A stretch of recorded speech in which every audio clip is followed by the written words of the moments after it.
Not Yet by Julia Burns. How did the world come to this? Everything gone, everyone lost. It all started so small, so unthought of. No one ever thought it would come to this. No one ever hoped or prayed when it came.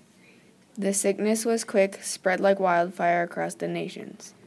Now I walked through the empty streets. All was still, all was silent.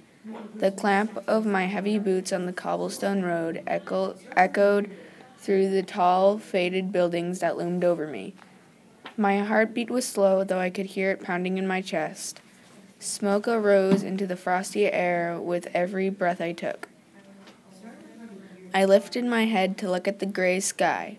"There's a storm coming, Casper, and no one can stop it," I heard my grandmother say from within my memory. I had looked up to her, feeling her presence was better than any gift I could receive. She was gone now, lost with all the others. I felt so hollow, so cold and lost. Yet I continued to walk down the stony path, looking at stores that I had once played in as a kid.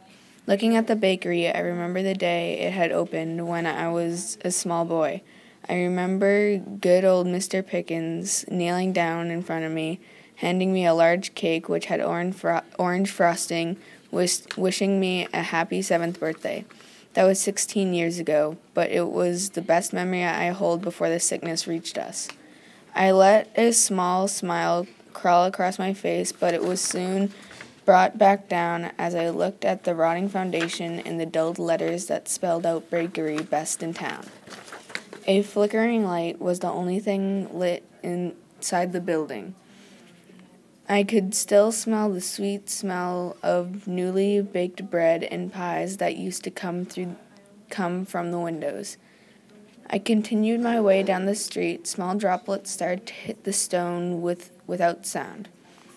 Wind blew through the building, making them sway in a nerving manner, and the sound of creaking towers filled the air.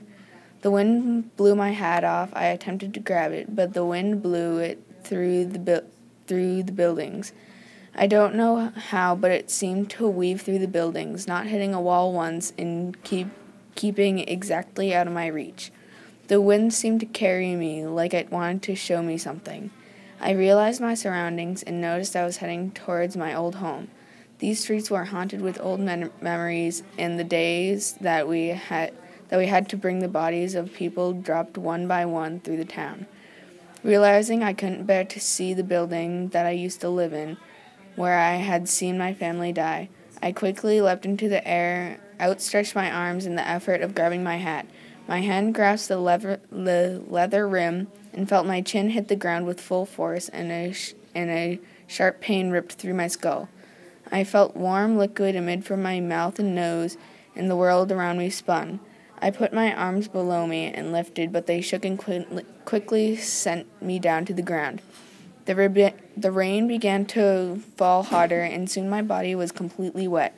Unable to move, I lay there for a while, feeling hope drain from my body. I lifted my head to look up to the sky, thinking it might be my last, when my eyes met with a small green sprout, a single sprout rising from a crack in the cobblestone. I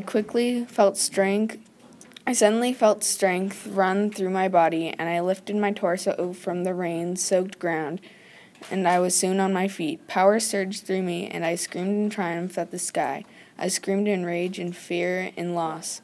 I screamed to the people I had lost, those who I had once loved. All was gone, but not yet.